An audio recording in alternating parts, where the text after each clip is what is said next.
I walked through the front door, and the entire house went silent. Not the warm, cozy kind of silence you expect on Christmas Eve, the heavy, choking kind that feels like it's warning you. My parents froze on the sofa. My younger sister Jenna sat between them like some crowned princess waiting for a spotlight. Their eyes weren't on me.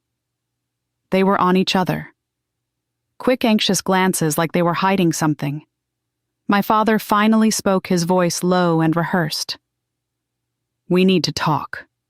My mother added with a mocking breath, "Your time is over, Marissa. Your sister can provide this family a better life now."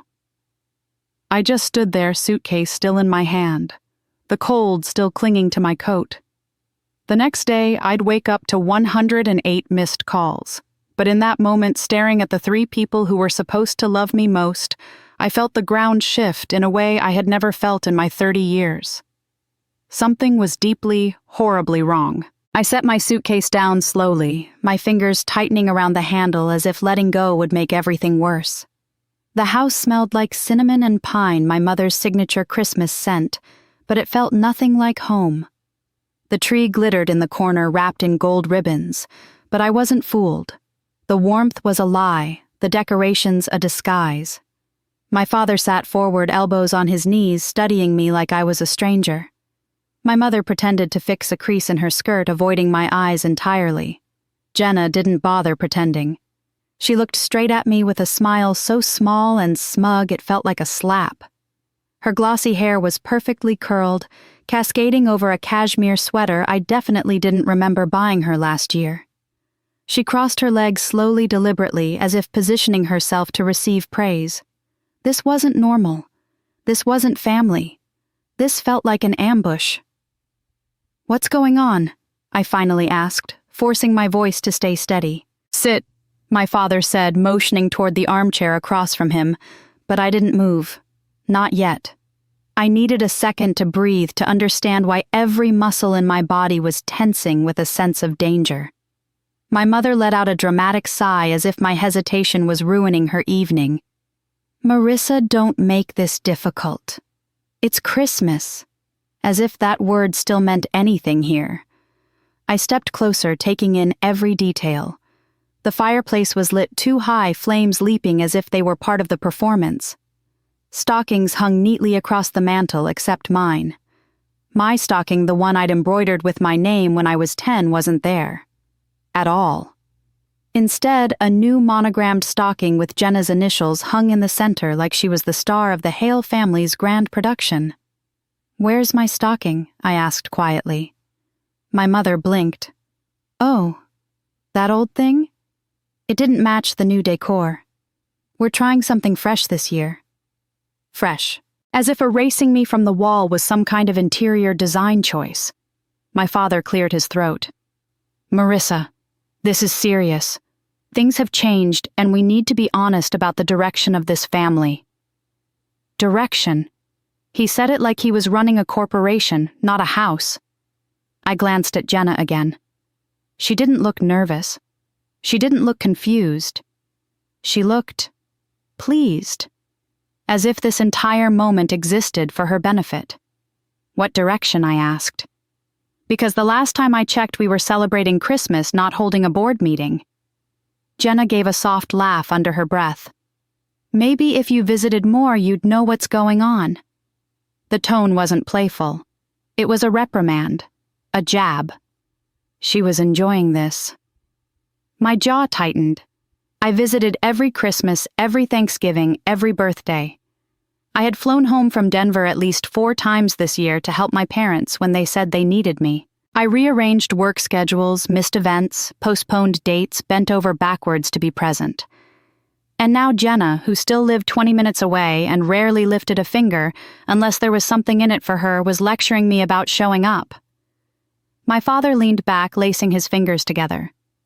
"We've made some decisions. About the business, about the family estate, about roles and responsibilities moving forward." My pulse thudded in my ears. What decisions? My mother straightened her voice, taking on that familiar, condescending tone I'd heard since childhood. "It's not personal, dear. It's practical. You've always been..." Independent. You don't rely on us the way Jenna does." Jenna blinked innocently. "I just want to help. This family needs someone who's actually available." My throat tightened. Available. The word stung. I had built my life from scratch, fought through setbacks, worked 80-hour weeks to make something for myself in Denver. But somehow being self-sufficient had become a flaw. Something they could hold against me. "What exactly are you saying?" I asked. My father sighed dramatically. "You're not the one who's going to take this family into the future." He gestured to Jenna. "She is. She's stepping up. She's taking responsibility. She's already been helping us with things, real things that matter." I looked at Jenna. She lifted her chin proudly, eyes sparkling with something far too triumphant to be mistaken for humility. "You're replacing me," I whispered. "We're not replacing anyone." My mother lied smoothly. "We're reorganizing. For the good of the family." My stomach twisted. I'd heard those same sugar-coated phrases my entire childhood. "Don't make this about you. We're doing what's best for everyone. Be the mature one, Marissa." It was always the same message: sacrifice yourself for Jenna's comfort. My father continued. "There's paperwork we need to go over tomorrow morning, early, before the bank closes." Paperwork. Bank. Tomorrow. Something icy slid down my spine. What paperwork? I asked, each word slow and cautious. Jenna reached for a red envelope on the coffee table, thick, sealed, formal. The kind used for wills, contracts, legal documents. I didn't breathe as she handed it to me. "It explains everything," she said sweetly. "You'll understand when you read it." I didn't take it. I couldn't. My hands refused to move. My mother crossed her legs and folded her hands over her knee. "This isn't something you need to overthink. Just trust us. Tomorrow morning we'll all sit down and make it official. Christmas is about unity after all." Unity. My stocking gone. My seat replaced. My name disappearing from every corner of the house. What they were calling unity felt a lot like exile. I swallowed hard. "And if I don't agree?" My father's face hardened. "Don't make this harder than it needs to be." Jenna tilted her head. "Resistance won't change anything. It'll just complicate things." For a moment it felt like the room shrank, as if the walls themselves were leaning in, listening. I felt like I was standing on the edge of something enormous, something I wasn't prepared for. But even then, even in that moment of dread, I felt something else stir inside me. Something sharp, something awake. "I'm tired," I said finally. "It was a long flight. We can talk in the morning." My mother waved her hand dismissively. "Fine. Go rest. It'll be easier to process all this when you're calm." As I picked up my suitcase and walked toward my old bedroom, I felt their eyes burning into my back. Jenna's whisper followed me down the hallway. "Tomorrow changes everything." I didn't look back. I closed the bedroom door behind me and pressed my forehead against the wood, my pulse racing. Tomorrow morning, they said. Tomorrow morning, they would try to take something from me. But they should have remembered one thing: I don't break as easily as they think. I barely slept. Every time I closed my eyes, I saw that red envelope on the coffee table, thick and heavy, like a threat wrapped in holiday paper. The whole house was quiet, but not peacefully, so it was the silence of people who didn't want to be overheard. Around 3 a.m, I finally gave up trying to rest. I sat on the edge of the unfamiliar bed, staring at the shadows stretching across the walls of the room I grew up in. Except, it didn't look like my room anymore. Half the furniture was new, white, glossy, feminine, nothing like the oak pieces I'd chosen in high school. The walls, once filled with my old artwork, and photos were bare except for one framed picture of Jenna and my parents at some local charity gala. I wasn't in it. I wasn't in the room at all, really. It felt like a staged guest space, like they were erasing me one wall at a time. When I finally stepped into the hallway, the floorboards groaned softly under my feet. I froze. Downstairs, faint voices floated upward. Whispered. Urgent. My name hissed through the air. I moved quietly, careful not to announce myself, every step slow and deliberate, until I reached the landing. The living room was faintly lit by the glow of the Christmas tree twinkling like it was mocking me. Beneath the lights, I caught the silhouettes of my parents and Jenna. They weren't laughing or celebrating or talking about Christmas morning. They were huddled together like conspirators. "I'm telling you, we can't delay this," my father whispered harshly. "If she tries to leave before signing?" "She won't," my mother whispered back. "She's always been so agreeable when she's tired. She'll go along with it. She knows what's expected." "She's not stupid, Mom," Jenna muttered. "She saw the envelope. What if she put the pieces together?" My mother exhaled sharply. "Jenna, don't start panicking now. Everything is prepared. The bank approved the paperwork. The notary did what we needed. She'll sign it in the morning. Sign what?" My fingers curled into fists. The air felt thick, like the house itself didn't want me hearing anymore. "We need unity tomorrow," my father said. "We need her quiet, calm, compliant. If she pushes back at all, she won't." My mother insisted. "She's always been the strong one. Jenna's the delicate one. She'll do what's best for her sister." The words hit me like a familiar bruise. I stepped back silently, trembling with a mixture of fury and disbelief. The betrayal wasn't sudden. It had just finally matured. Back in my room, I shut the door slowly and leaned against it hard enough that my spine ached. My heart thudded violently. I felt 14 again, ignored, made responsible, always told to sacrifice for the good of the family, while Jenna was praised for breathing. I rubbed my hands over my face, forcing myself to stay grounded. My room was dimly lit by the single lamp on the dresser. That's when I noticed something I had completely missed earlier, a faint smear of red glitter on the edge of my pillowcase. Glitter. From the red envelope Jenna had been handling earlier.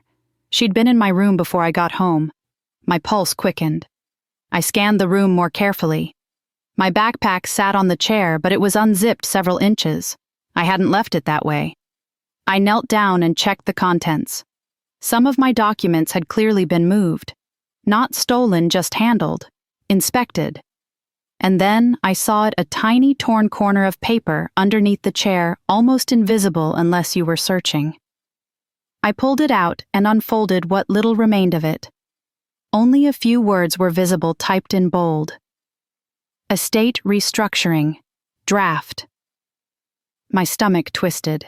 My family didn't own some massive empire, but they did own a chain of hardware stores passed down from my grandparents. My father always said someday it would belong to me and Jenna equally, but I suddenly understood they weren't dividing anything equally. They were dividing me out. I was still staring at the scrap when the doorknob clicked. I jerked upright just as Jenna poked her head inside without knocking, her voice honeyed and fake. "Riss, you're awake?" I straightened my shoulders.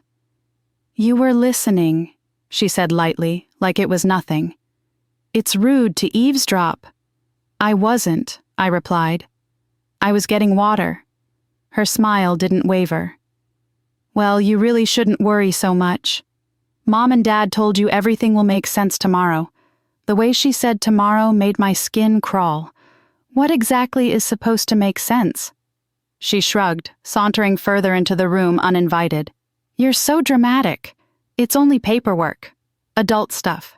Her gaze flicked to the backpack, to the chair, too quickly, too knowingly. I swallowed hard. "You've been in here." Jenna blinked innocently. "What? Why would I go through your things?" "You tell me," I said. She tilted her head, still smiling, but the smile didn't reach her eyes. "Marissa, you've always been the wanderer, the one who left, the one who built her own life somewhere else. Mom and Dad need stability. They're getting older." I stared at her. "And you think your stability—" Her smile widened. "I'm the one who stayed." There it was, the line she'd been practicing for years. She moved toward the door but paused. Look, don't make tomorrow harder than it needs to be. Everything is already set. Everyone knows. Everyone. It hit me then. The neighbors, the extended family, people in town. There must have been whispers, plans, discussions happening behind my back for months. She left the room, the door clicking softly behind her. But I couldn't breathe. I paced to the window, staring out at the snow-covered street. Christmas lights glimmered on the houses across from ours. One of the neighbors, Mrs. Alden, carried a tray of cookies toward our sidewalk. Out of habit, I stepped outside to greet her. She smiled warmly. "Oh, Marissa, you're home for Christmas. How lovely. Your parents must be thrilled." I forced a smile. Something like that. She lowered her voice. "And congratulations to Jenna. Such a big responsibility she's taking on. The whole neighborhood is buzzing about it." My heartbeat stumbled. Responsibility. What do you mean? Mrs. Alden blinked, realizing she'd revealed too much. "Oh, I might have misheard. Forget I said anything. Enjoy your evening, dear." She hurried off, leaving me standing in the freezing air. Back inside, I looked around with new eyes. My stocking was gone. My pictures were missing. My room had been changed. The red envelope had been in my room. My parents were whispering in the night. The neighbor already knew something I didn't. This wasn't about Christmas. This was about removing me.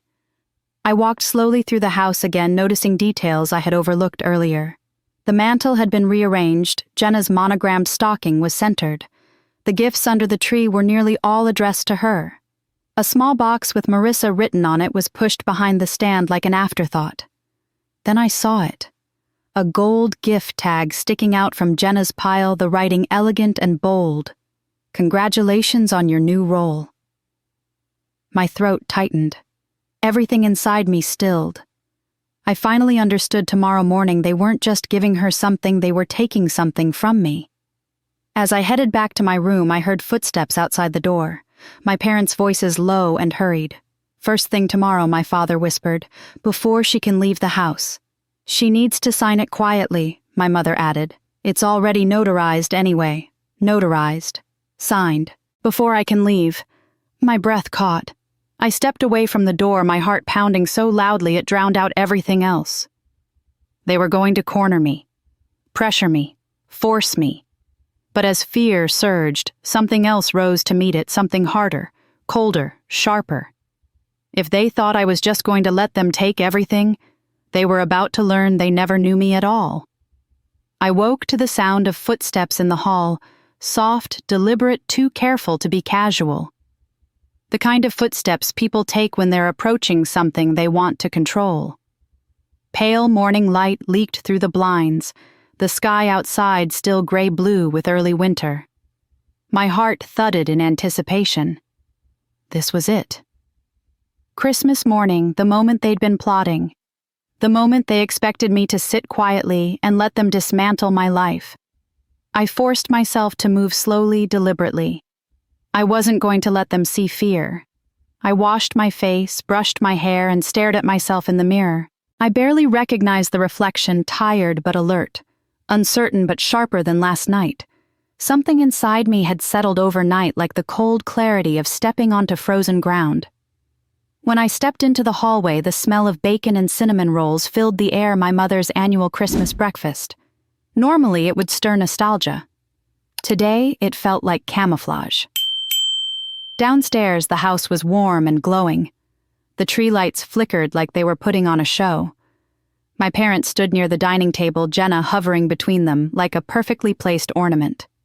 They were already dressed, rich fabrics, camera-ready smiles. I was suddenly aware they had been preparing long before I walked downstairs. My father smiled, but it wasn't real. "Morning, sweetheart. Merry Christmas." "Merry Christmas," I replied, my voice steady. Jenna shot me a sugary smile. "Did you sleep okay, big day ahead?" I didn't answer. My mother gestured to the table. "Sit. Eat something first. We have things to discuss."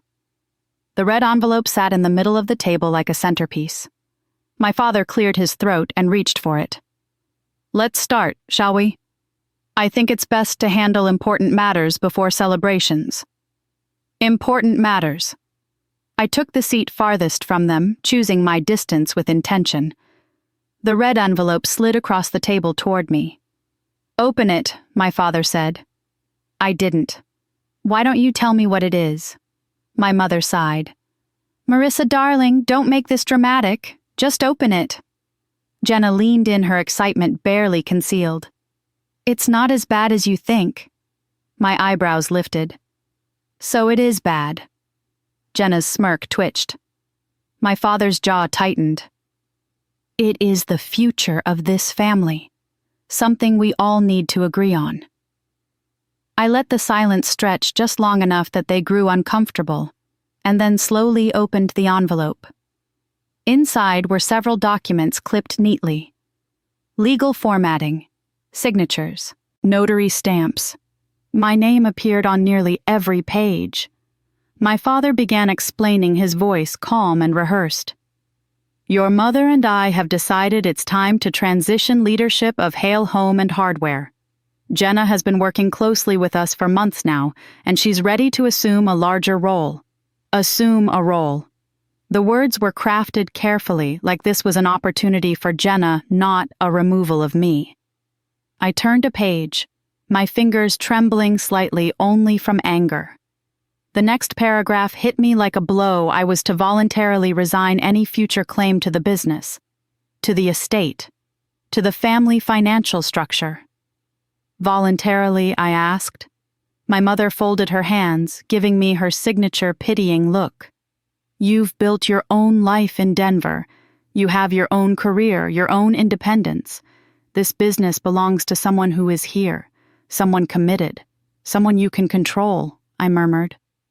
Jenna bristled. "I'm not controlling anything. I'm taking responsibility. Something you never wanted." I laughed quietly, bitterly. "I didn't want responsibility, Jenna. You haven't had a job longer than 6 months." My mother gasped. "Marissa, today is not the day to be unkind." "Funny," I said softly. "That's the same thing you said when Jenna crashed my first car and told everyone it was my fault." Jenna rolled her eyes. "God, you're so dramatic sometimes." My father's voice hardened. "Enough. This isn't about the past. This is about moving forward. For the good of the family. And if I don't sign," I asked. My mother gave a sympathetic smile that was anything but. "Let's not be childish. You will." My chest tightened as I read further. There it was, buried near the middle, a clause stating, I would have no decision-making power, no right to contest future transfers, no access to the business accounts. In exchange, they offered me a token gift, a small sum of money that barely covered a few months of rent in Denver. Insulting. Then something strange caught my eye, a date. The notary stamp was from 2 days ago. They'd notarized documents requiring my signature before I was even home, meaning one thing. They had forged my signature somewhere. My breath hitched, but I kept my face calm. Jenna interpreted my silence as capitulation. "I know this seems sudden, but it's really not a big deal. You don't even like the business stuff. And honestly, Riss, we just need someone who's invested, someone who cares." I looked up sharply. "Someone who cares." "Are you kidding me? I flew here every time you all needed something. I paid bills you didn't tell me about. I helped when Dad was in the hospital. I flew home for every emergency." Jenna blinked innocently. "And now you can finally rest." My father slid a pen toward me. "Just sign. We've arranged everything." I stared at it. For a moment, the room felt unreal, warm, light cinnamon rolls on the counter, snow falling softly outside. A perfect Christmas morning on the surface, underneath a knife to my throat. I heard my mother's voice in my head from the night before. "She's always been the strong one. Jenna's the delicate one. She'll do what's best for her sister." I set the pen back down. "No." The air snapped like a rubber band. My father blinked. Jenna's smile evaporated. "What did you say my mother demanded?" I said no. I repeated calmly. "I'm not signing anything." My father's voice grew cold. Marissa, don't make this difficult. It's already decided. By who, I asked. Because it sure as hell wasn't me. Jenna's composure cracked. You have no idea how much work I've put into this. Mom and Dad trust me. I deserve this. You deserve something, I murmured. But it's not this. My father slammed his hand on the table. We are your parents. You will respect our decision. I met his eyes. And I am your daughter, not a pawn. The tension was thick enough to choke on. My mother crossed her arms. Where will you go if you don't sign? You'll isolate yourself. Again. I inhaled slowly. Maybe. But I'd rather stand alone than be pushed aside in my own family. Silence. Then my phone buzzed on the table. A single message. Don't sign anything. Please. Call me. It was Jason, the quiet neighbor who used to help my dad at the store. I hadn't spoken to him in years, but the urgency in the message was unmistakable. Jenna snatched a breath. Who's that? No one you need to worry about. My father pointed to the papers again. You have one chance to cooperate. Or what I asked. You'll disown me. Stop speaking to me. Pretend I never existed. My mother stiffened. Don't be cruel. I stood up slowly. Cruel. You removed my stocking. You took down my photos. You replaced my room. You plotted behind my back with people outside this house. My father opened his mouth to object, but I continued. And you asked a notary to validate signatures before I even arrived. You were never waiting for my agreement. You were waiting for my weakness. Jenna's face flushed. You're overreacting. You always do. No, I said quietly. For the first time, I'm reacting exactly right. I grabbed the red envelope and walked toward the stairs. My father barked, Where are you going to breathe? Don't walk away from us, my mother said sharply. I turned on the staircase, looking down at the three of them, the family who claimed to value unity while conspiring behind my back. You already walked away. I'm just catching up. I went upstairs before they could say more. My hands shook as I reached my room, but not from fear, from clarity. Jason's message appeared again on my screen, the words like a rope thrown toward someone sinking. I sat on the edge of the bed, opened his text, and typed, I'm listening. Whatever they planned for me, whatever they thought I would accept, they were wrong. The future they imagined wasn't mine, and I wasn't going to let them write me out of it. I dialed Jason's number with trembling fingers still sitting on the edge of my childhood bed. The red envelope lay beside me like a loaded weapon. My heart thudded in my throat as the call rang once, twice. He answered immediately. Marissa. His voice was low, tense, like he'd been waiting by the phone. Are you alone? Yes, I whispered. What's going on? What did you mean by don't sign anything? A long breath crackled through the receiver. I can't say much on the phone. But you need to know your family is hiding things. Big things. My pulse quickened. What are you talking about? Not over the phone, he repeated, voice firm. Meet me at the Ridgeview coffee shop in 30 minutes. The side booth. Don't tell anyone you're leaving. Jason. Please just tell me Marissa. His voice sharpened with urgency. Trust me, if you sign those papers, you lose everything. The call ended. I stared at the phone screen, breath shaking. Jason wasn't dramatic. He wasn't the type to involve himself in anything messy. If he was warning me, it meant whatever my family was hiding was worse than I imagined. I grabbed my coat quietly, slipped the envelope into my bag, and crept down the stairs. The house was silent again, an ominous, watchful silence. I heard the clatter of dishes in the kitchen. They thought I was upstairs reflecting, breaking, preparing to surrender. I slipped out the back door unnoticed. The winter air slapped my face with a blast of icy sharpness. Snow crunched under my boots as I made my way to my car. Every step felt heavier, like gravity itself was trying to hold me back. But whoever my family thought I was, the obedient daughter, the reliable caretaker, they didn't know me anymore. Not after this. I drove through quiet streets, still asleep under Christmas morning frost. The coffee shop sign glowed dimly in the hazy dawn. It was almost empty, just a few early risers, and Jason hunched in the corner booth, a hood pulled over his baseball cap. He looked up when he saw me, eyes shadowed by something dark. Fear, maybe, or regret. "Sit," he said. I slid into the booth opposite him. "Tell me everything." He rubbed a hand over his jaw. "Okay. First, your dad isn't being honest about the business." My stomach tightened. "What do you mean, I mean?" he said quietly, leaning closer. "They've been moving money. A lot of money. And not into the company. Not into legitimate accounts." What I breathed. "Why would they?" "Because the business is failing," he said. "Hale Home and Hardware is drowning. Your dad's made bad deals, bad loans, wrong partnerships. And instead of fixing them, he's hiding them." My chest hollowed out. "That can't be right. Dad never told me." "Of course he didn't tell you. Telling you would mean admitting he needs you. And that doesn't fit the narrative they've created." My throat tightened. Narrative. That Jenna's the savior, Jason said. The chosen one. The future of the family. I flinched. "I've been doing inventory for the business for months," he said. Things weren't adding up. Missing shipments. Payments going to shell companies. Contractors not getting paid. Your dad blamed system errors. But it wasn't errors. He was diverting funds. I stared at him, struggling to breathe.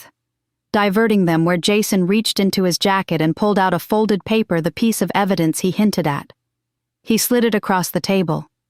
"This," he said, "is one of the transfers. $15,000 sent to an LLC under Jenna's name, 2 months ago." Cold spread through my veins. Why would he send business funds to Jenna? Because Jason said carefully, "They've been preparing for months to take the business out from under you, and they're funding her to do it." A tremor shot through my hands. "And that restructuring document?" "It's not a restructuring," he said. "It's a transfer. A full transfer of ownership. They want you to sign away your rights because if it goes bankrupt after they take it, you won't be able to fight back." I felt sick. Jason continued. "There's more. Someone forged your signature on vendor approvals, on bank forms, on supply purchases." He pointed at the paper in my hands. "That's why I texted you. Once you sign their documents tomorrow, everything becomes legal. You'll have no claim, no voice, no protection." I swallowed hard. I can't believe they'd go this far. Jason exhaled. "Your dad is desperate. And Jenna, she's hungry. She wants to be the center of everything. And your mom shall justify anything if it keeps peace in her version of the family." I slumped back in the booth, the weight of his words sinking deep. My family wasn't just trying to exclude me, they were trying to erase me. Jason hesitated, then leaned in further. "There's something else." My heart stuttered. "What now?" He lowered his voice. "Your mother has been telling people you're unstable." The air left my lungs. "What? Not you know, not outright. But hinting. Suggesting Denver's been rough on you. Saying you've been emotionally distant and overwhelmed with stress.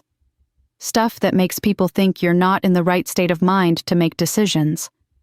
My chest tightened. Why would she do that? Why would she tell people that? "Because if you refuse to sign anything, they want an argument to invalidate you," Jason said. "Legally or socially." Tears pressed behind my eyes, but I didn't let them fall. I wasn't going to cry in a coffee shop booth on Christmas morning. "They really want me out," I whispered. "They do," Jason said softly. "And if you hadn't refused yesterday, if you hadn't questioned them, they would have taken everything and left you with nothing." Silence stretched between us like a chasm. Finally, I found my voice. What do I do now? Jason looked at me with a mix of sympathy and determination I hadn't seen in years. You fight, he said, starting today. How? My voice cracked. It's 3 of them and just 1 of me. No, he said firmly. Not just you. He reached into his jacket again and pulled out a small flash drive. There's a man who can help you, he said. He knows the business world better than your father. He's seen corruption before. He's been tracking irregularities with the Hales for months. Who? I whispered. Jason hesitated, then spoke the name as if it carried weight. Owen Whitlock. I blinked. Owen Whitlock. As in yes, Jason said. That Owen Whitlock. The most respected, most formidable businessman in the region. A man with billions in holdings. A man my father despised for reasons no one fully understood. A man who apparently knew something about my family. He told me Jason said quietly that if you ever felt cornered, he'd help you. He gave me this for you. He said you'd know when the time was right to use it.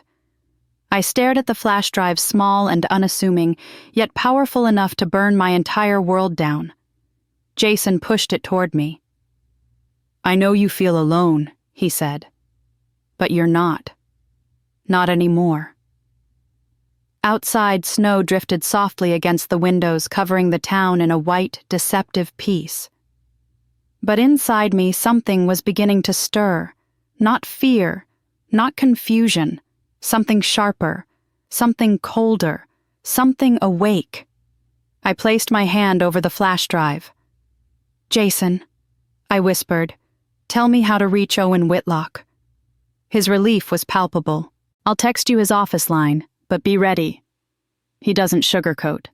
I nodded slowly. Good. I'd had enough sugarcoating to last a lifetime.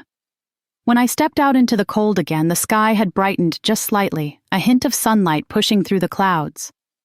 I pulled my coat tighter around me and breathed in the freezing morning air.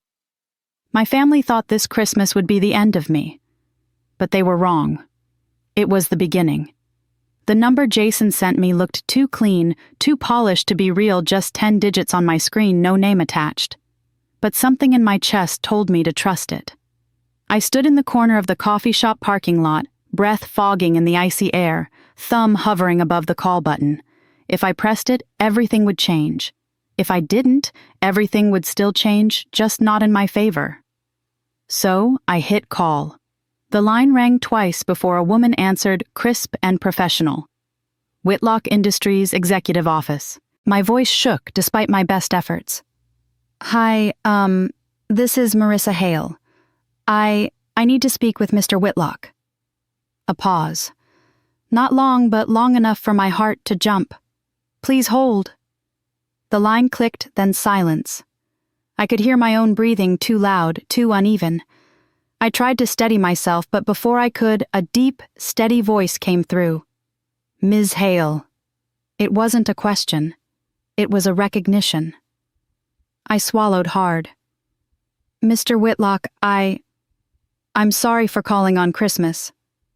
I've been expecting your call, he said. My pulse stuttered. Expecting, yes. Jason warned me last night you were in trouble. His tone stayed calm, sharp, analytical.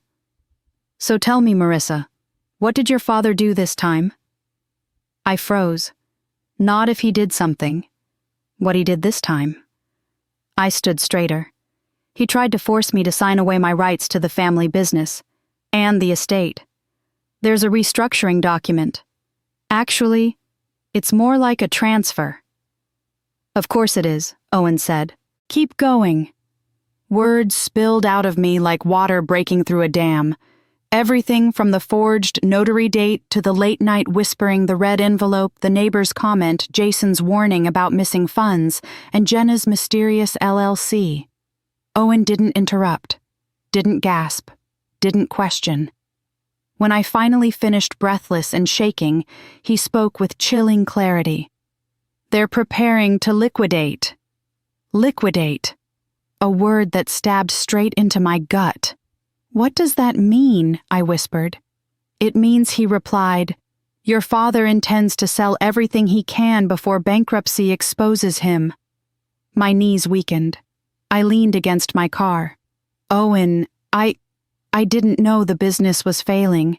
He didn't want you to know, Owen said. You're not designed to be a scapegoat. But Jenna is. She'll sign anything he puts in front of her. I think they forged my signature already, I said softly. I know they did. My heart froze. How? Because he said I've been watching them. I blinked at the snow-covered asphalt. Watching them. Why? Because Richard has been lying to investors, Owen said.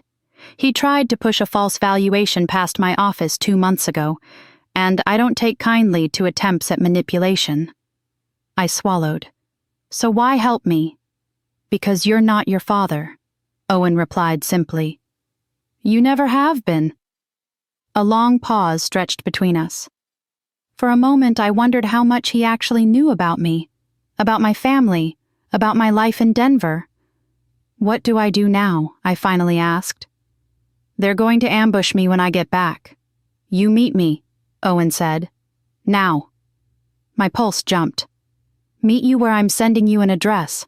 It's one of my workshops on the north edge of town. A private one. No staff, no cameras. Workshops, not offices. What kind of billionaire preferred workshops? A message pinged on my phone. Coordinates. A time. Come alone, he said. Bring every document you have. I don't have much, I admitted. You have enough, he said. And whatever's missing, I can find. And then the line clicked. The sudden silence felt like a cold gust of wind slamming into my chest. But beneath the fear was something else purpose. Owen wasn't surprised by any of this. He wasn't hesitant. He wasn't skeptical. He believed me immediately. And he was prepared. I slid into my car and turned the heat on full blast, gripping the steering wheel until my knuckles whitened. The drive to the outskirts of town was slow and eerie, the streets nearly empty, Christmas lights blinking through falling snow, the whole world looking peaceful despite the storm brewing in my life. Owen's workshop appeared at the end of a long gravel path. Warm light glowed through wide industrial windows. Sawdust-scented air poured out when I opened the door. Inside stood Owen Whitlock. He wasn't anything like I expected. No tailored suit. No billionaire theatrics. No polished arrogance. He wore worn jeans, a dark Henley shirt, and work boots dusted with sawdust. A half-sanded wooden table sat behind him. His hands were rough, like he actually worked with them. He looked up, eyes sharp and assessing. Gray streaked his dark hair, and there was a quiet strength in the way he carried himself. Ms. Hale, he said, come in. I stepped forward hesitantly. Thank you for meeting me. He waved off the gratitude. Sit. I took a seat on a wooden stool near the workbench. Owen stood opposite me, studying my face like he was reading something written between my expressions. You look like you haven't slept, he said. I haven't, I admitted. Good, he said. Fear wakes us up. Now it's time to use it. A shiver ran through me, not from fear, but from the sudden understanding that this man was not someone people ignored. Tell me everything from the beginning, he said. I repeated every detail carefully, step by step. The illegitimate notarized documents, the missing stocking, the new room, the whispered conversations, the transfer paperwork, the neighbor's comment, Jason's evidence, the LLC, the feeling of being erased. Owen listened without blinking. When I finished, he picked up a manila file from the workbench and slid it in front of me. What's this? I asked. Confirmation, he said. Inside were documents, copies of vendor complaints, financial inconsistencies, late payments, and email exchanges between Richard and someone named C. Ward. The same last name as a local contractor. What am I looking at? I breathed. The reason your father wants you gone, Owen said. He hid the wrong things from the wrong people. And one of those people was me. I looked up sharply. Why did he hide things from you? Owen smiled without warmth. He wanted my money. He didn't want my oversight. My eyes widened. He tried to get investment from you. He tried, Owen said. But I don't invest in lies. And Richard Hale has been lying for a long time. I sifted through the papers again. The numbers were a disaster. Missing funds, redirected payments, balances that made no mathematical sense. Why didn't he tell me? I whispered. Owen's gaze softened just slightly. Because you would have asked the right questions. I looked away. He continued. Your father is trying to offload liability before everything collapses. Giving the business to Jenna puts all responsibility on her. My head snapped up. On her? Yes, he said. And if you sign their documents, you're legally severed from the fallout. My stomach dropped. They want me gone so when everything burns down, I don't have grounds to fight. Exactly. I swallowed hard. What do I do? Owen stepped closer. His presence was commanding, grounded. Someone who had built power, not inherited it. You let them think you're broken, he said. You let them think you're backing down. I can't do that, I said, shaking my head. You can, he corrected, because you must. His voice was firm, certain.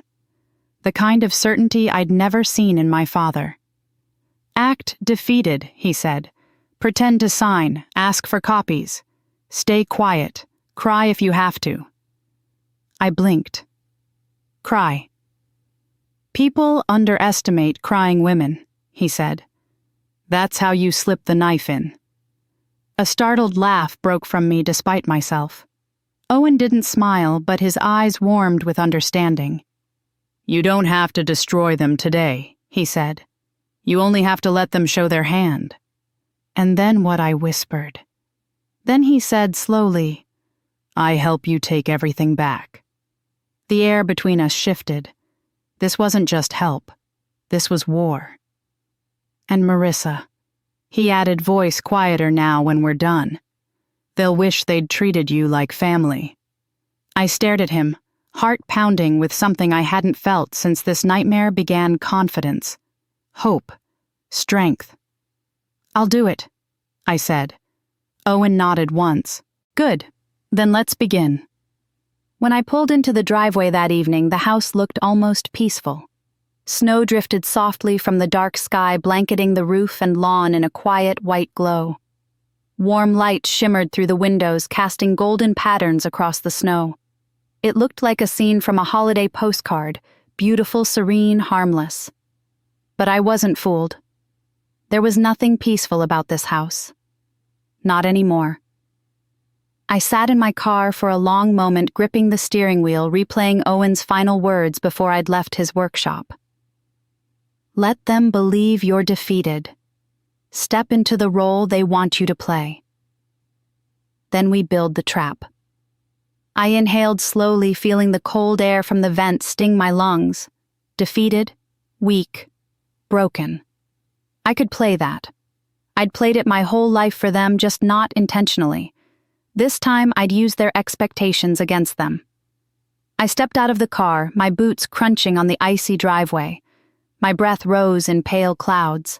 Every footstep felt loud, echoing through the stillness of the neighborhood. Before I reached the door, it swung open. My mother stood there with a tight, polished smile plastered across her face. There you are, she said. We were wondering when you'd come back. Wondering or monitoring. I forced myself to shrink slightly, letting my shoulders slump. I just needed air, I murmured. Her smile softened, condescending, relieved. She took the bait immediately. Of course you did, dear. This morning was overwhelming. We understand. No, they didn't understand anything. But they thought they did. That was good. I stepped inside, letting the warmth hit me. My father sat on the sofa, arms crossed, staring at me like I might bolt. Jenna perched at his side, wearing a silk blouse and smug satisfaction. A small stack of Christmas gifts sat neatly arranged near her feet, all wrapped in gold paper. Not one was mine. "Sit, Marissa," my father said. I lowered myself into the armchair, deliberately avoiding eye contact. My fingers trembled slightly, just enough to look vulnerable, not enough to betray the anger simmering under my skin. Jenna leaned forward. "We need to finish what we started." I nodded slowly, eyes down. "I know." They relaxed, all three of them. I watched their guard melt away like snow under sunlight. My mother clapped her hands lightly. "Good. It's better this way. We just need your signature, darling." My father produced a neatly organized stack of documents from a folder on the coffee table. The same documents from the red envelope, only now placed deliberately in front of me like a script. He slid them closer. "This is for you. Read through it carefully. I didn't touch it. I'm not sure I understand everything," I murmured. "Can you just explain it again?" My father's posture straightened, pleased to be the authority again. "It's simple. Jenna will be assuming control of the business. You'll be stepping aside. You'll still be part of the family, of course, but the operations and future decisions will fall under Jenna's leadership." Jenna beamed. My stomach twisted at the smugness. My father continued. "This gives you freedom to focus on your life in Denver. You're so busy always on the go. This makes things easier for everyone." My mother nodded. "We want you to be happy, dear. Happy. Erased. Same thing to them." I nodded slowly, letting my voice wobble. I just don't want to lose you all." Jenna gave a rehearsed gasp. "Oh my God, Marissa, you're not losing anyone. Why would you even think that? Because you removed my stalking. Because you took down my photos. Because you forged my signature." But I said none of that. Instead, I whispered, "I just want what's best." My father softened. "Then sign, sweetheart." I reached for the pen with a shaking hand. My fingers brushed it, then hesitated. Can I ask something?" I looked up timidly. My mother leaned in, concerned and condescending. "Yes, of course. Can I have copies of everything I'm signing?" I asked. My father blinked. "Copies?" "Yes," I whispered. "Just so I can look over them later. For my records." He hesitated just for a second. But then Jenna laughed lightly. "Dad, it's fine. She can have copies. It won't change anything." She waved her manicured hand. "Just give her a folder." He nodded. "All right." My heart thudded. That was step one. Owen's step one. "Okay," I said softly. "Then, I'll sign." They all relaxed again, visibly, like a weight lifted off their shoulders. My father leaned back. My mother sighed with relief. Jenna even reached for her phone, texting someone, probably Colton, telling him victory was near. I picked up the pen and signed, slowly, shakily, believably defeated. I signed the decoy documents exactly as Owen instructed, the subtle ink that would fade just enough to prove tampering later. The additional clause Owen embedded disguised as boilerplate that invalidated the entire agreement in the presence of fraud. Once my father gathered the papers with unwavering confidence, he smiled. Actually smiled. "Well done," he said. Jenna exhaled dramatically. "Thank God. I thought you were going to make this harder." I forced a weak smile. "I'm just tired of fighting." My mother reached out and patted my hand condescendingly. "We knew you'd be the mature one." Jenna leaned back in her seat, triumphant. "We can finally move forward. This is going to make the family so much stronger. Stronger for them," they thought. I kept my gaze lowered, hiding the cold fire building in my chest. My father placed the signed documents into his folder. "Tomorrow morning we'll finalize things at the bank." Tomorrow. Good. Exactly as Owen planned. My mother perked up. Now that all of that is out of the way, we can finally enjoy Christmas. She reached behind the sofa and grabbed a tiny gift bag, lavender, no ribbon, clearly an afterthought. "This is for you, darling." I opened it. A cheap candle, unscented, dollar store quality. It was almost laughable. Jenna received a designer handbag, a gold bracelet, and a pair of luxury boots. My father gifted her a car key fob wrapped in a bow. And my mother hugged her like she was the only daughter she had. I held my candle and offered a quiet, "Thank you." Jenna smiled at me sweetly, the victor giving mercy to the loser. "This is good for you, Riss. You can finally focus on your little Denver life." Little. Denver. Life. I stood slipping the candle into my coat pocket. "I'm going to go lie down. It's been a long day." My father nodded approvingly. "Rest. Tomorrow is important." I walked toward the stairs, the folder of copies tucked under my arm. Just before I reached the top step, Jenna called softly, "Marissa." I turned. "Thanks for stepping aside," she said with a gentle, poisonous smile. I returned the smile, an equally soft and false one. Of course. Her victory tasted sweet to her. Mine would taste sweeter.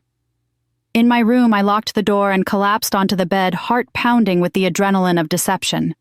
I pulled out my phone and typed a message. "Copies secured. Signed as planned. They think I'm broken." Owen responded instantly. "Good. Get sleep if you can. Phase 2 starts at dawn." I placed the phone on the nightstand and stared at the ceiling, the faint glow of Christmas lights creeping under the door. For the first time since stepping foot into this house, I smiled not weakly, not painfully, but with certainty. Tomorrow everything would begin to unravel, and they would never see it coming. The sun had barely risen when my phone vibrated on the nightstand. The room was still dark, lit only by the faint glow of the Christmas tree lights seeping under the door. My eyes felt gritty from lack of sleep, but adrenaline carried me as soon as I saw the message. "Downstairs in 10. Don't let them stall you. Owen." I sat up, heartbeat steady and cold.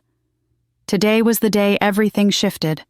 I grabbed the folder of copies I'd secured last night and slipped them into my bag. My hands were shaking, but not from fear. From readiness. From finally having something sharper than hope strategy. The house was unusually quiet for Christmas morning. No Christmas music, no smell of cinnamon rolls, no laughter, just silence thick enough to cut. When I stepped into the kitchen, Jenna was already there holding a steaming mug of coffee like she was starring in her own holiday commercial. She looked up at me, smiling far too sweetly. "Morning, Riss. Did you sleep okay?" "Fine," I said. Her brows lifted. "Really? You look tired." "So do venomous snakes," I thought. Before I could respond, my father walked in holding a stack of files, and he looked nervous. That alone sent a ripple of satisfaction through me. "Bank's expecting us at 9, he said, glancing at me. "Let's not make this more complicated than it needs to be." I forced myself to nod quietly. "I'm ready." He relaxed visibly. He thought he'd won. They all did. Only my mother looked slightly uneasy, like some small part of her sensed I shouldn't be this calm. She touched my arm awkwardly.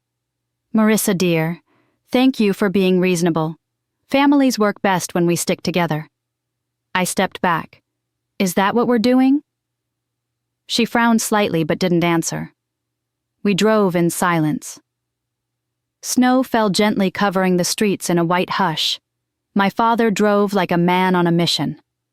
Jenna sat in the front seat, adjusting her makeup in the visor mirror, even though she was already perfectly polished. My mother kept glancing at me in the rearview mirror as if trying to gauge whether I would break again. I gave them nothing. No fear, no anger, just quiet. When we reached the bank, I stepped out and pulled my coat tighter around me. The crisp winter air bit my cheeks as we walked toward the glass doors. Everything inside me felt sharp, focused. Owen's voice echoed in my mind. "Let them think you're small. People lower their guard around someone they believe can't fight." The moment we stepped inside, a bank representative, a stiff man in a gray suit, approached us with a polite but strained smile. "Mr. Hale," he said. "This way." His eyes flicked to me briefly, then away like he already knew more than he was allowed to reveal. We followed him into a small conference room. My father set his folder down and exhaled dramatically like this was the final stretch of a long burden. "Let's get this done," he said, rolling up his sleeves. Jenna smiled like she was posing for a magazine cover. "This is going to be such a relief for all of us." I said nothing. The bank representative cleared his throat. "Before we begin, there's been an update this morning." My father stiffened. "Update?" "Yes," the representative said carefully. "Some irregular activity was flagged overnight, and for legal reasons we must freeze all accounts associated with Hale Home and Hardware until the investigation is complete." Jenna's voice pitched upward. "Freeze? What do you mean, freeze?" "Just a temporary procedure," the man said, but his tone was clearly uneasy. "We've discovered transfers that need verification." My father went pale. "What transfers?" The representative opened his laptop. "Several payments to a private LLC under the name Jenna Hale." The color drained from Jenna's face. What?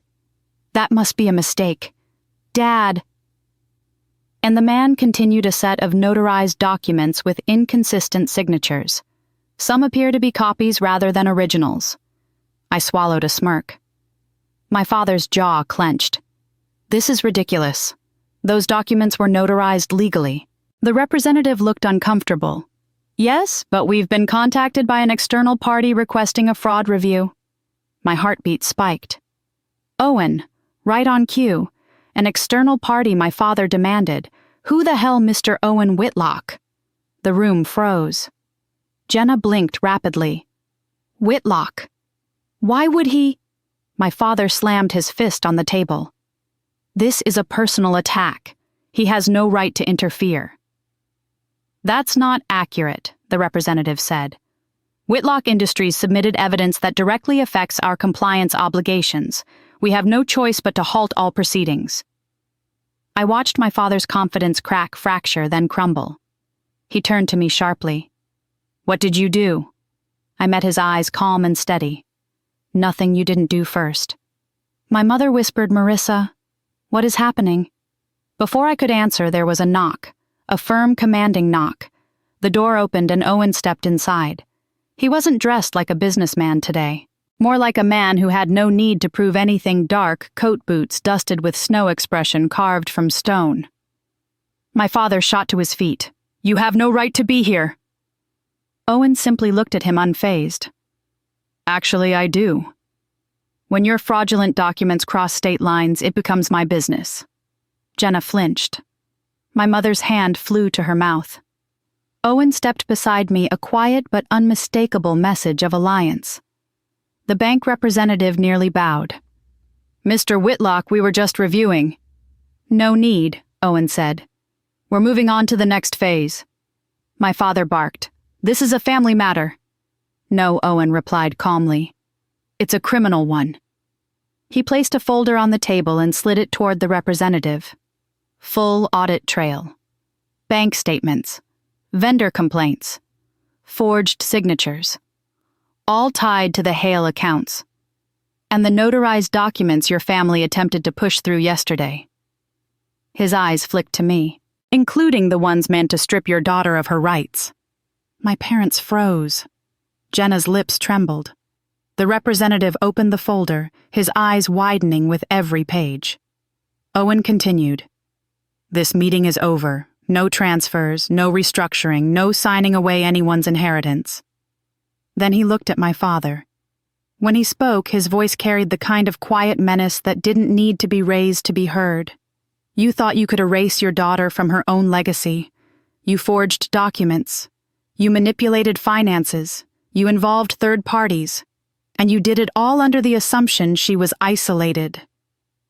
My father swallowed hard. Owen stepped closer to him. But she wasn't alone. Not anymore. Jenna burst into tears. "Dad, what do we do?" My father didn't answer. He was staring at Owen like a man realizing the fire he'd started was now burning his entire house down. I rose slowly from my chair. "I gave you every chance to treat me fairly," I said quietly. Every chance to talk to me, to include me, to trust me. My voice didn't shake, not anymore. But you wanted me gone so you could hide your mistakes, and you thought I'd let you.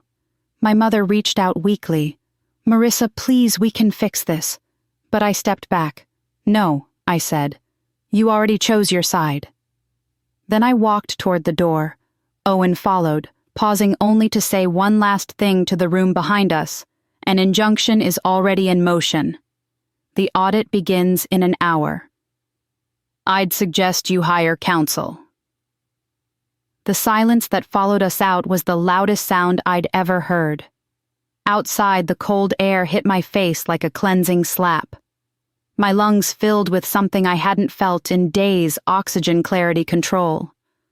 Owen opened the passenger door of his truck for me. Ready. I looked back at the bank, at the place where my family's lies finally cracked open. Yes, I said. Let's finish what they started. Snow fell softly around us as we drove away. Christmas had never felt colder, or more freeing. I woke up the next morning before the sun had even reached over the ridge of Black Feather Mountain. My alarm hadn't gone off yet, but my body jolted awake like it had been waiting for the moment. My heart was still thudding with the echo of yesterday, my father's panic, Jenna's tears, my mother's stunned silence, and Owen stepping into that meeting like the storm they never saw coming. For a few seconds, I just stared at the ceiling of the small guest room I'd been staying in. The winter light filtered in pale and blue, brushing across the quilt my grandmother had sewn decades ago. I pressed the heels of my palms against my eyes, trying to chase away the exhaustion that had woven itself deep into my bones. But rest wasn't an option. Not today. Not with everything Joel Hale had set in motion finally tearing down around him. Today, the audit began. I pushed myself out of bed, pulled on a thick sweater, and stepped into the hallway.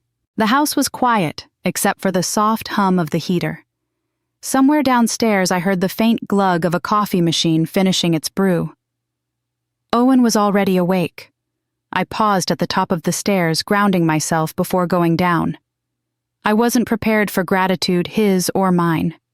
And yet the more this unfolded, the clearer it became that none of this would be happening without him.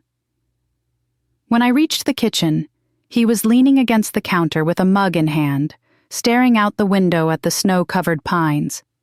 He didn't look like the ruthless executive who'd shut down my father yesterday. He looked like Owen. Quiet, focused, steady. He turned when he heard me. Morning. Morning, I said, reaching for a mug. My hands were steadier today. You slept a little, he answered. I shook my head. Not really. He took a slow sip. That's normal.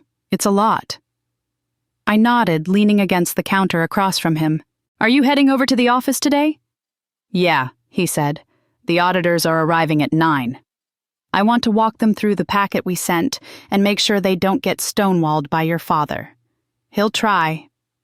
He will fail, Owen said calmly. I didn't doubt him. I wrapped my hands around my mug, letting the heat seep into my fingers. What about the police timeline? The investigation will open officially once the auditors file their preliminary report, he said. But with what we found?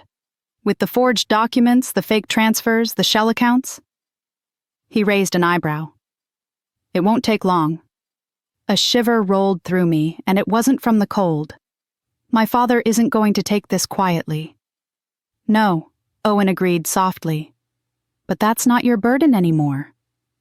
I stared down at the swirling steam rising from my coffee. He was right. But letting go of that burden, untangling myself from 30 years of habit, was harder than facing my father in that bank. Owen must have sensed the shift in my expression because he set his mug down and moved closer. Not touching, just close enough to steady the room around me. You don't have to confront him again, he said. Not today. Not until you're ready. I know. I exhaled. But I also know he's not done. He's going to come after me, not legally, but emotionally.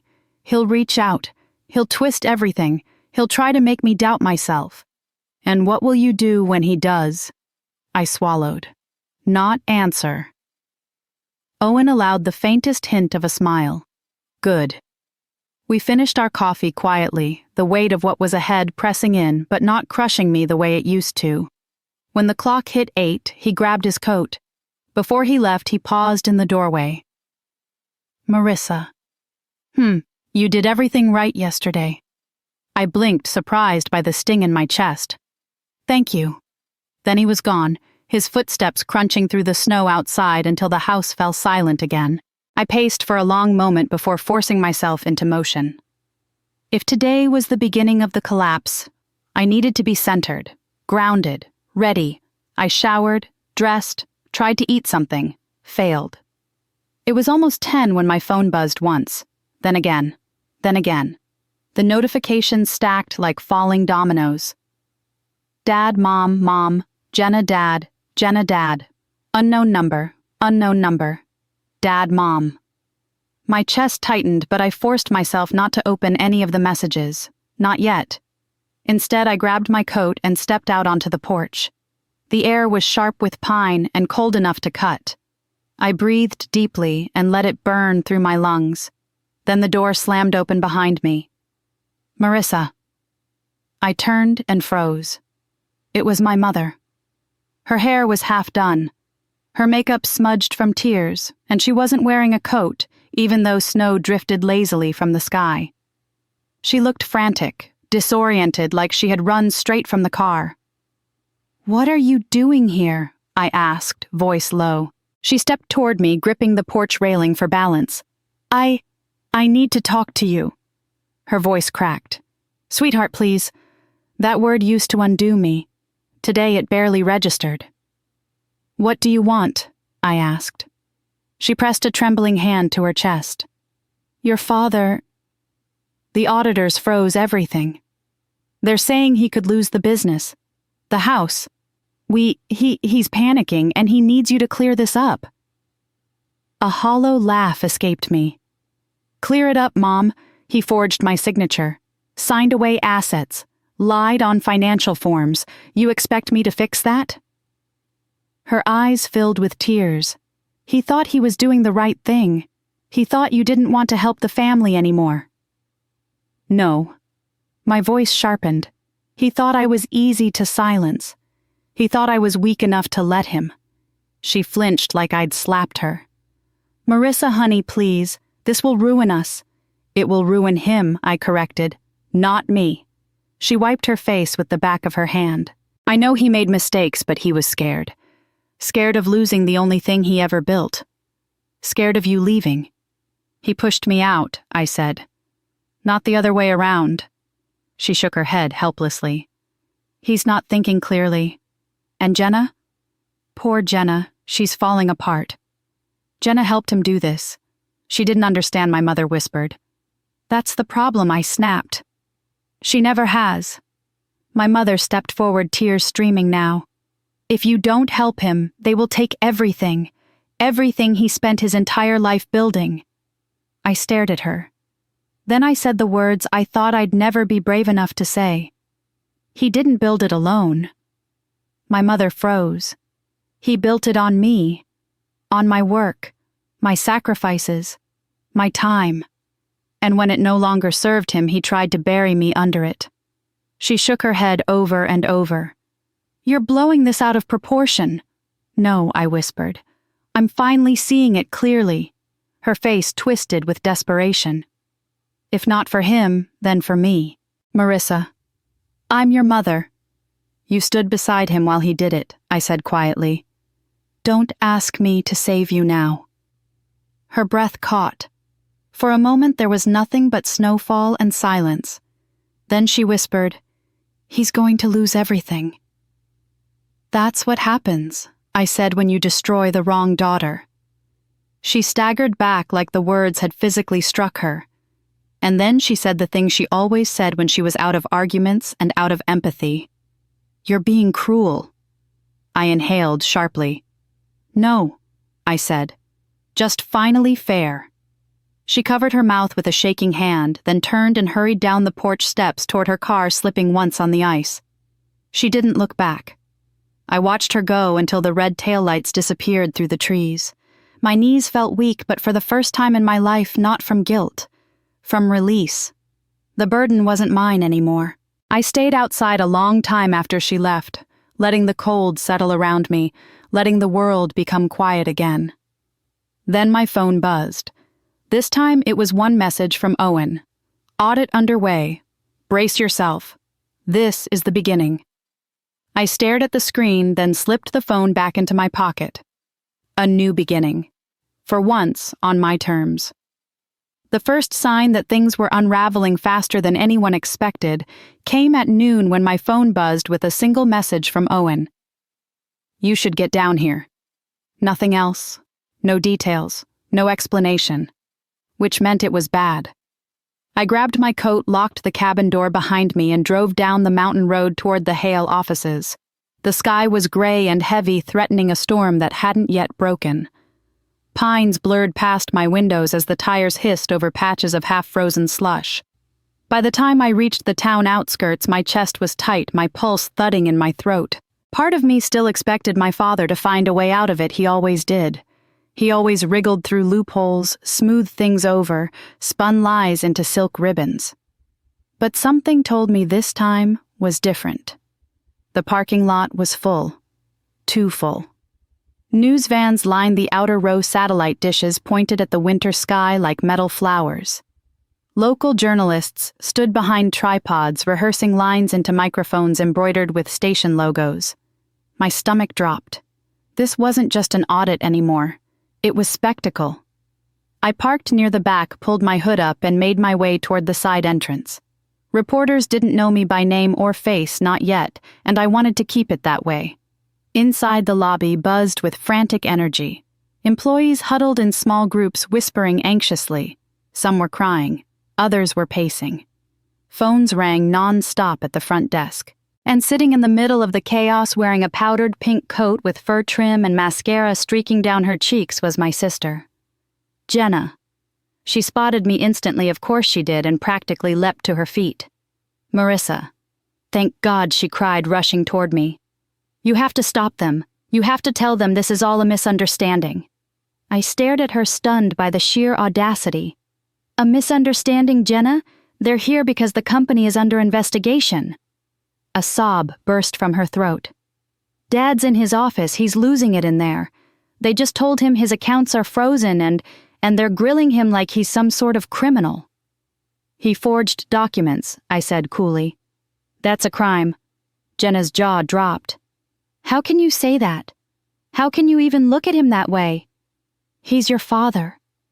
I pulled my hood down, meeting her gaze directly. He tried to erase me so you could take my place. That's not being a father. That's being a thief. Her expression hardened. This is all because of you. If you hadn't? No, I cut in. This is because he got sloppy and you helped him. I didn't help, she hissed, eyes wide. I just did what he asked. That is helping. She recoiled like I'd struck her. Before she could recover, a door opened down the hallway, and Owen stepped out with a grim look on his face. The investigators followed behind him, their expressions unreadable. My pulse quickened. He caught sight of me and motioned for me to come closer. The moment I stepped toward him, Jenna latched onto my arm. No, you're not going in there. You're not talking to them about us. I peeled her fingers off. Owen stepped between us, his voice like steel. She's coming with me. Jenna's face crumpled and she sank back into a chair, sobbing loudly enough for the whole lobby to hear. I ignored her. Owen led me down the hall toward the conference room. He glanced at me over his shoulder. Brace yourself. It's getting ugly. My mother... She's not here, he said. But she's been calling non-stop. She tried to barge in on the auditors' meeting earlier. I sighed. Of course she did. We reached the conference room. Through the glass wall, I could see 3 auditors around the table, stacks of documents in front of them. And at the far end of the table, my father. Somehow he looked smaller than I remembered. His shoulders slumped, his hair disheveled. His tie loosened, his eyes red from either anger or lack of sleep. Maybe both. Owen opened the door. All eyes swung to us. My father stood instantly pointing at me with a shaking hand. You did this. I stepped inside calmly. No, Dad. You did. One of the auditors, a woman with sharp glasses and sharper eyes, lifted a hand. Ms. Hale, please sit. We need to clarify several items. My father's voice cracked. You don't need her? She doesn't know anything about the business. The auditor didn't flinch. On the contrary, Ms. Hale's name appears on multiple documents supposedly signed by her. Given her claim that she did not sign them, she is now a relevant witness. My father's pallor shifted from white to ash gray. I sat. Owen remained standing near the door like a silent sentinel. The lead auditor cleared his throat.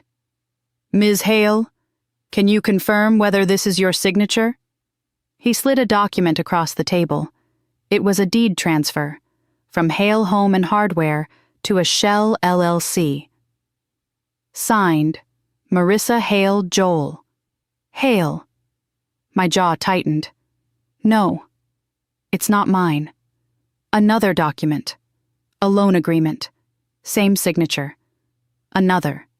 Then another. The more they pushed toward me, the more my father crumbled. Finally, he snapped.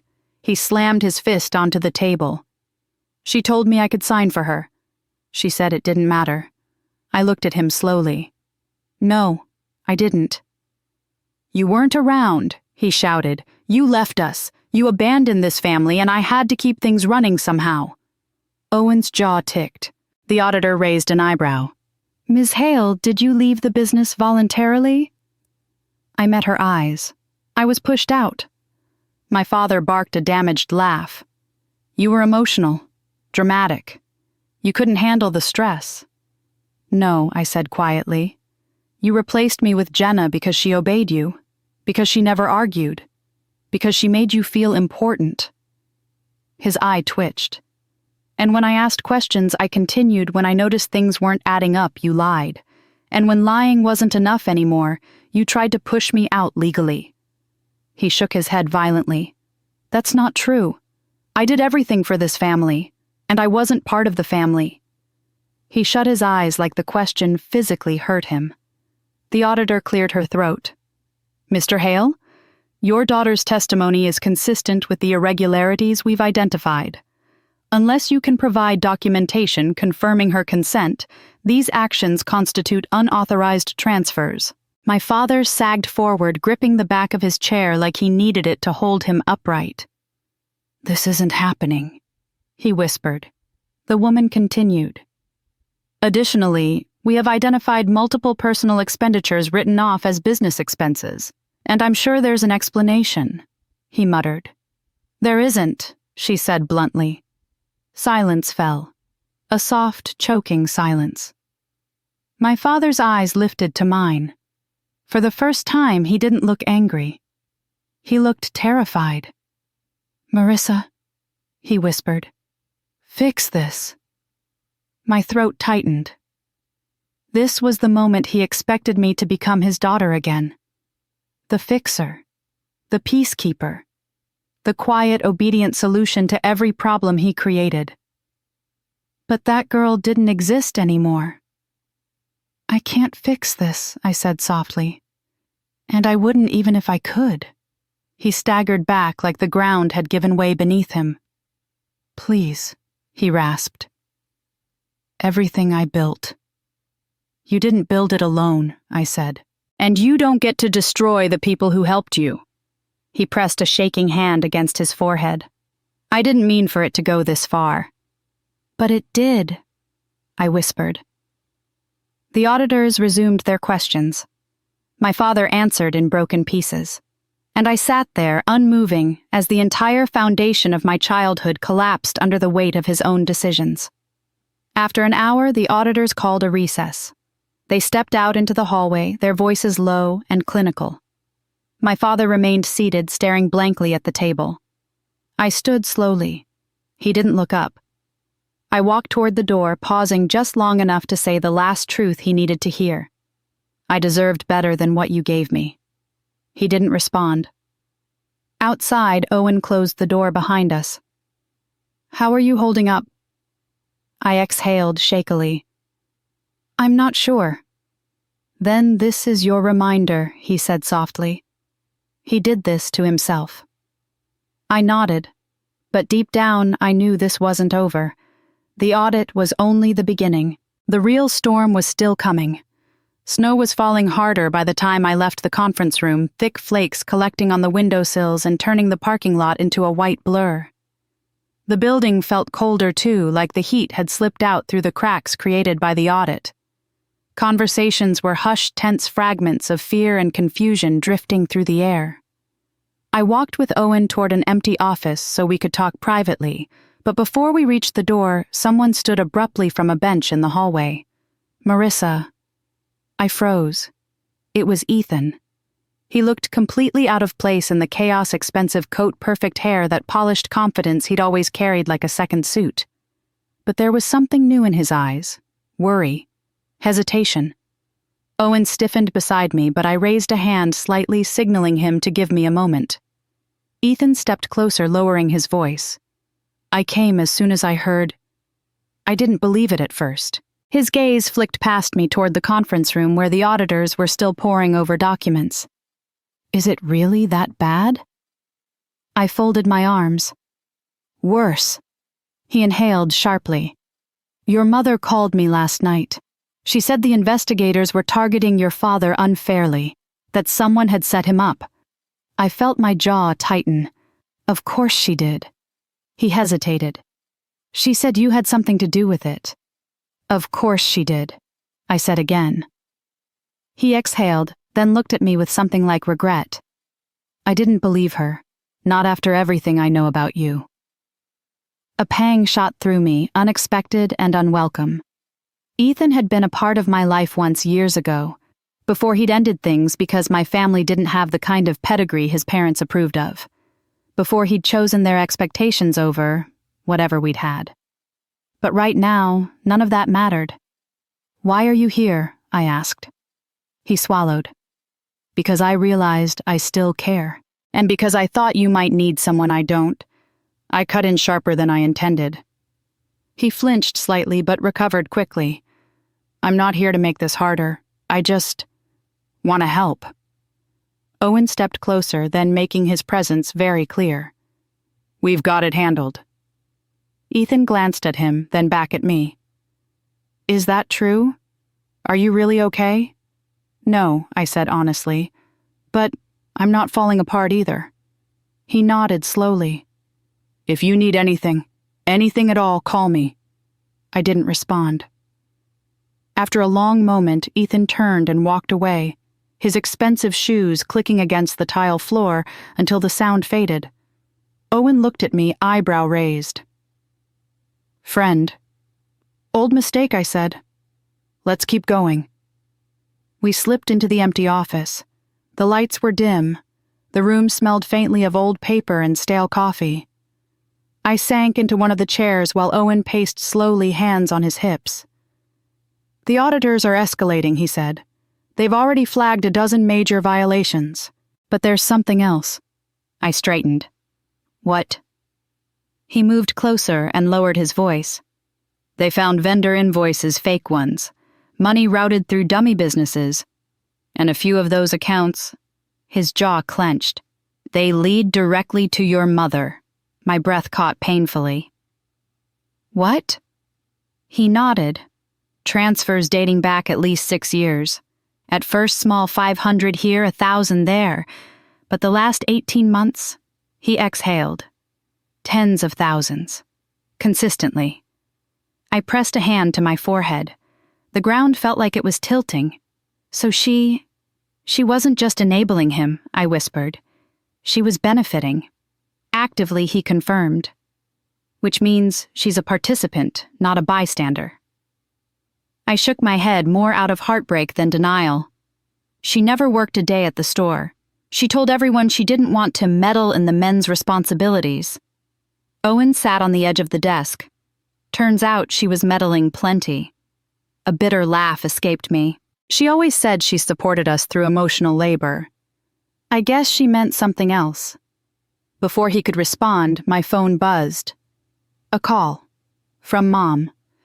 I turned it face down on the desk. It buzzed again. Then again. Owen touched my arm gently. You don't have to answer. I know. I swallowed. I don't want to. He studied me. But part of you does. The truth stung. She's still my mother, I said quietly. Even if she chose him. He nodded slowly. And you're still her daughter. But that doesn't mean you owe her protection from consequences. I leaned back in the chair, closing my eyes for a moment. When I opened them, tears threatened, but I refused to let them fall. I can't fix this for her, I whispered. Not this time, Good Owen said softly. The door opened suddenly, and one of the auditors, the woman with sharp glasses, stepped inside. Ms. Hale, she said crisply, we need a word. I rose immediately. Of course. She glanced at Owen. Mr. Whitlock, you may stay if she permits. I nodded. He stays. She came closer, lowering her voice so only we could hear. We've completed our initial findings. Your father is facing multiple counts of fraudulent transfers, tax evasion, and misuse of company funds. My chest tightened. We also have substantial evidence implicating your sister, she continued. Some transactions were conducted through accounts she controlled. I swallowed hard. And my mother. The auditor paused. Her eyes softened barely, but enough that I noticed. Your mother's involvement is significant. But we don't yet know if she understood the extent of the fraud. I rubbed my forehead. Even if she did, she'd never admit it. She may not need to, the auditor said gently. The evidence will speak for itself. A coldness settled deep inside me. The auditor continued. Law enforcement will be notified by the end of the day. If you wish to provide your statement voluntarily, it could help clarify your position and avoid complications. I nodded. I'll cooperate fully. She gave a small, approving nod. We appreciate that. As soon as she left, I grabbed the edge of the desk, gripping it hard enough that my knuckles turned white. Owen stepped behind me, his voice low. Breathe. You're okay. I shook my head. They're going to be arrested. All of them. My own family. They did this, he reminded me. Not you. I looked up at him, tears finally spilling. But I opened the door for it to happen. You opened the door, he said softly, because they locked you out of your own life. A sharp sob tore from my throat before I could stop it. I covered my mouth to quiet the sound. Owen gently guided me into a chair. Let yourself feel it, just for a minute. I did. Because guilt was a stubborn ghost, one that lived in the ribcage and clung to old instincts. It didn't matter that I was right. It didn't matter that they'd been cruel, manipulative, reckless. It still hurt. After a long moment, I wiped my face and straightened. This ends today, I whispered. Yes, Owen agreed. It does. My phone buzzed again, another call.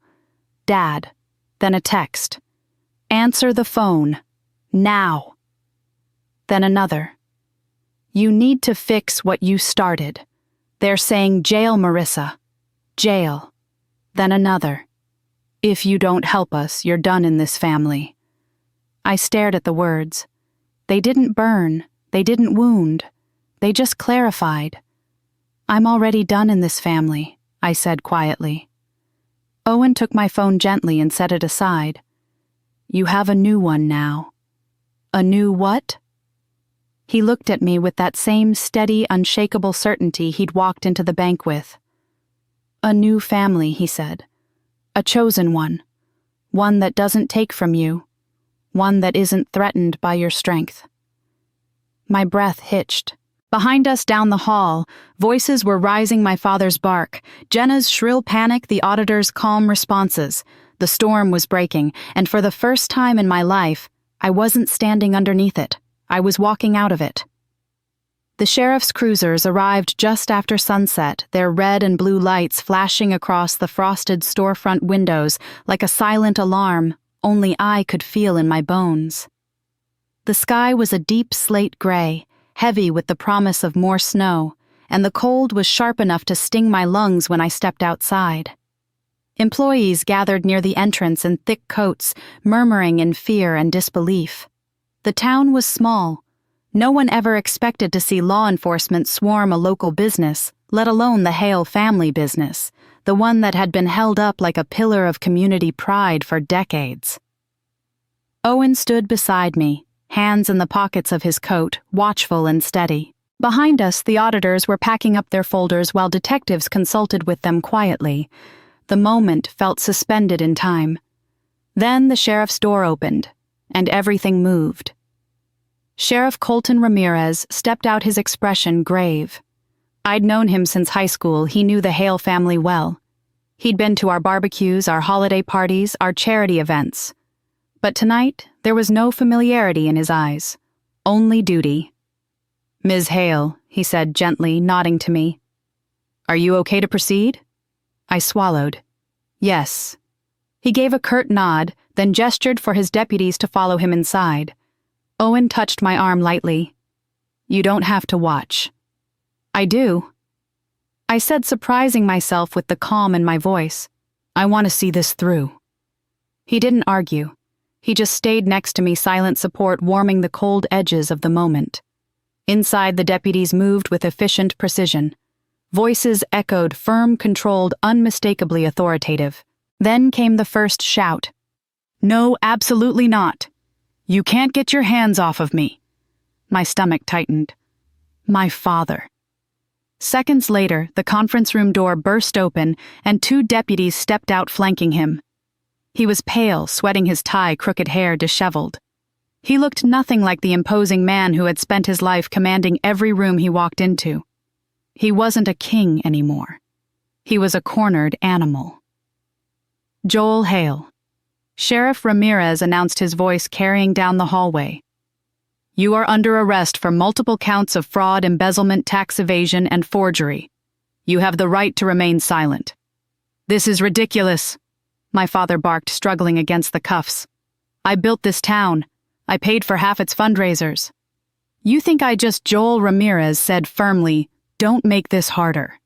My father looked around wildly, searching for a lifeline. His eyes found me. He froze. And in that split second, everything he'd done in the last year flickered across his face, every forged signature, every manipulation, every attempt to erase me. "Marissa," he rasped.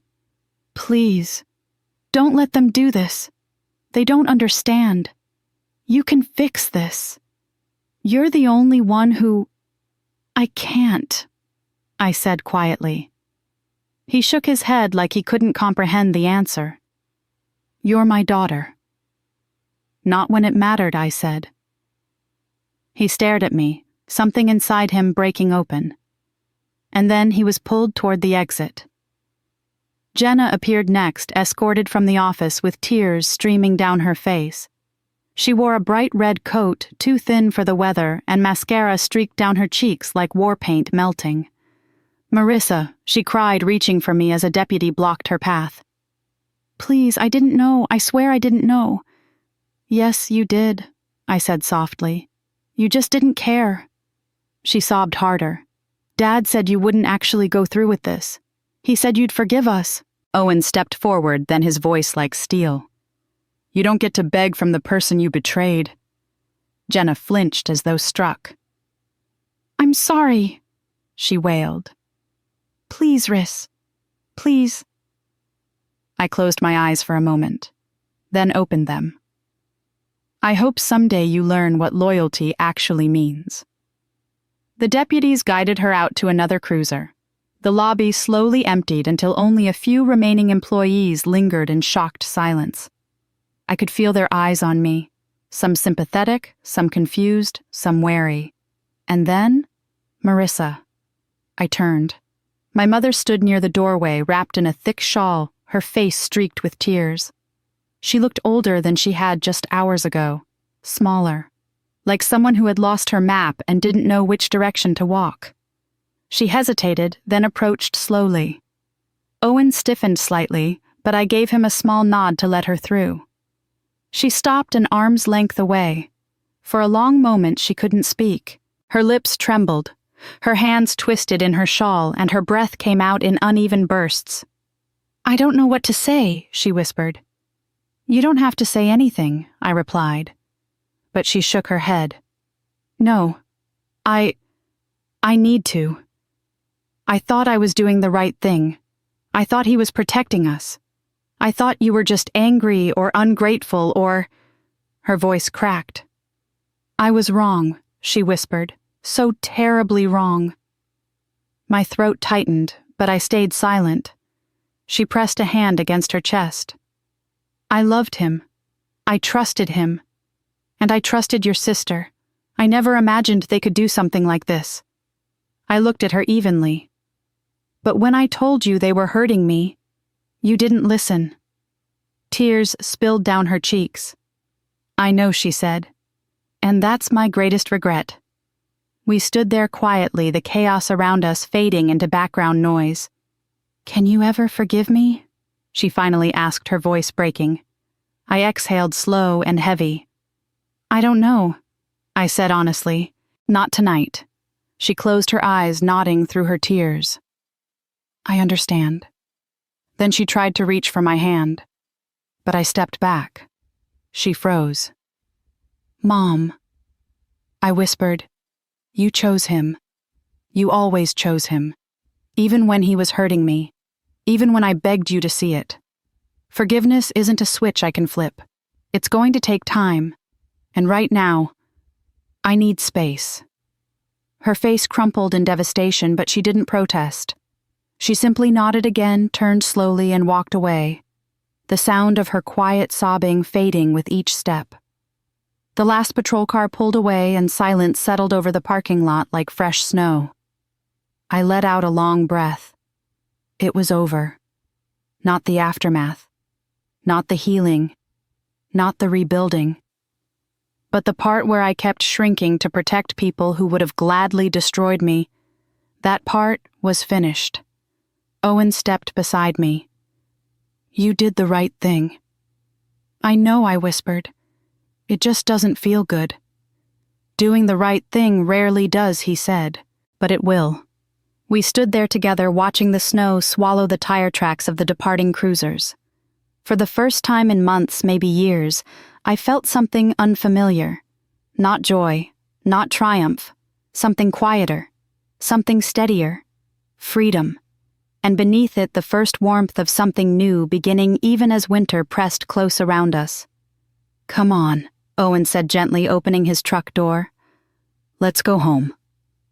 I climbed in beside him, the night closing softly behind us, as he drove us away from the ruins of everything I used to believe in, and toward whatever came next. Snow melted slowly as February crept into Colorado, the days stretching a little longer, the light returning in soft increments. Winter wasn't gone, not yet, but it had loosened its grip on the world, and on me. I didn't realize how much I'd changed until the morning I walked into the new office for the first time. The one I'd chosen, the one I'd built with my own 2 hands, not inherited from a man who believed ownership meant domination.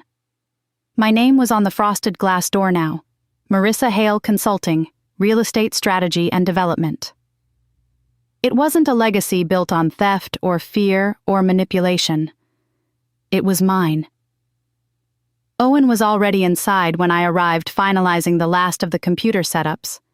He glanced up when the door clicked behind me, his smile warming the space more effectively than the heater humming by the vent. "You're early," he said. "So are you. I had a feeling you'd want a moment to yourself before the contractors arrive." He wasn't wrong. I walked deeper into the office, running my fingers over the new desks, the blank whiteboards, the architectural plans pinned neatly to the walls. No ghosts lived here. No shadows of decisions made in my absence. No weight of secrets piled in corners. Just possibility.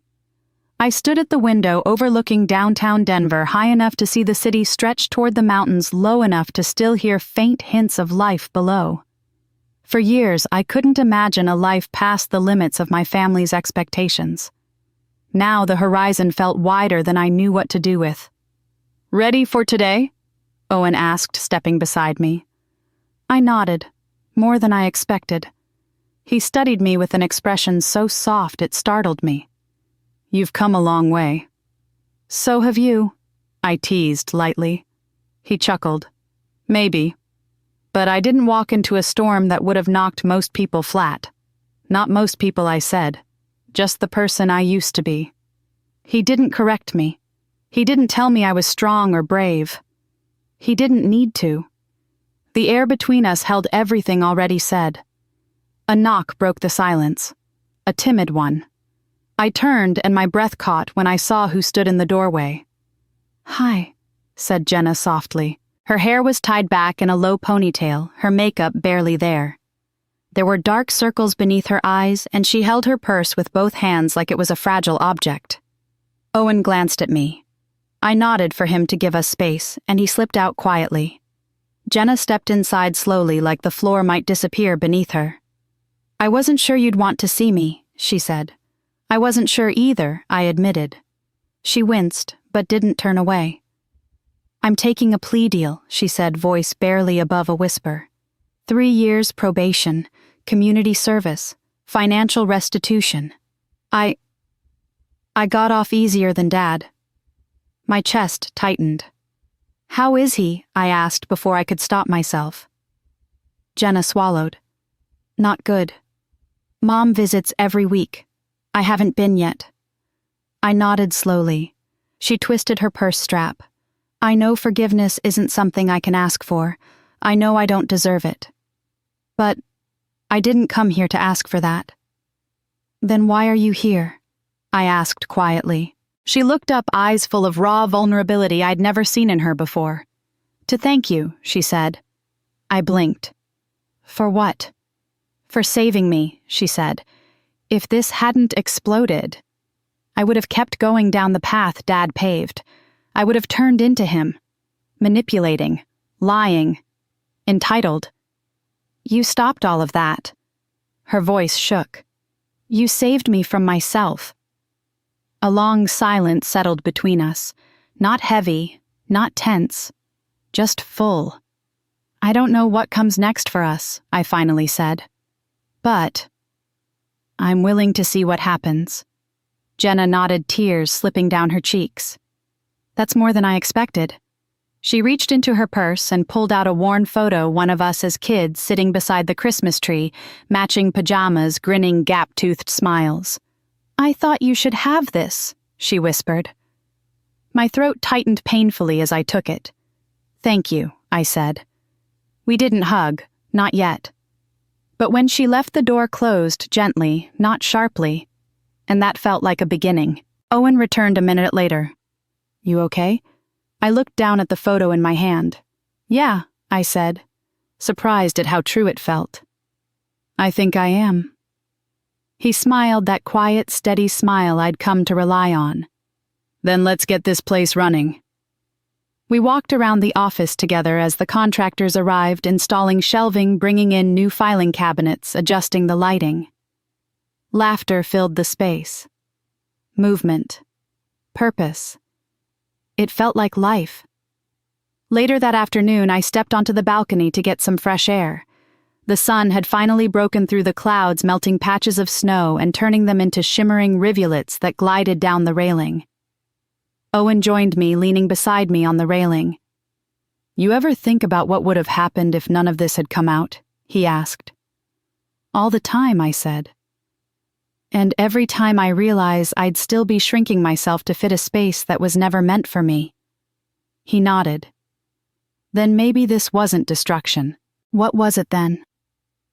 He looked at me, eyes warm. A foundation. I exhaled something deep and old, releasing with the breath. Maybe he was right. Maybe all of this, every betrayal, every loss, every painful truth, had cleared the ground for something new. Something strong. Something mine. And maybe for the first time in my life, I wasn't afraid of the future. I was excited for it. As the sun dipped low over the mountains, I felt something I hadn't felt in a long time. Hope. The real kind. Not the fragile kind you whisper to yourself in the dark, but the kind you build a life on. If you're still here with me, thank you. Truly. Sharing this story wasn't easy, but if it gave you strength, clarity, or even a moment of courage, then it was worth every word. If you've ever had to walk away from toxic family or rebuild your life from the ground up, tell me in the comments. I read every single one. And if you want to hear more stories of justice, growth, and resilience, go ahead and like this video and subscribe to the channel. Your support keeps these stories alive, and I'd love to have you with me as we continue on this journey. Until next time, stay strong, stay brave, and protect your peace.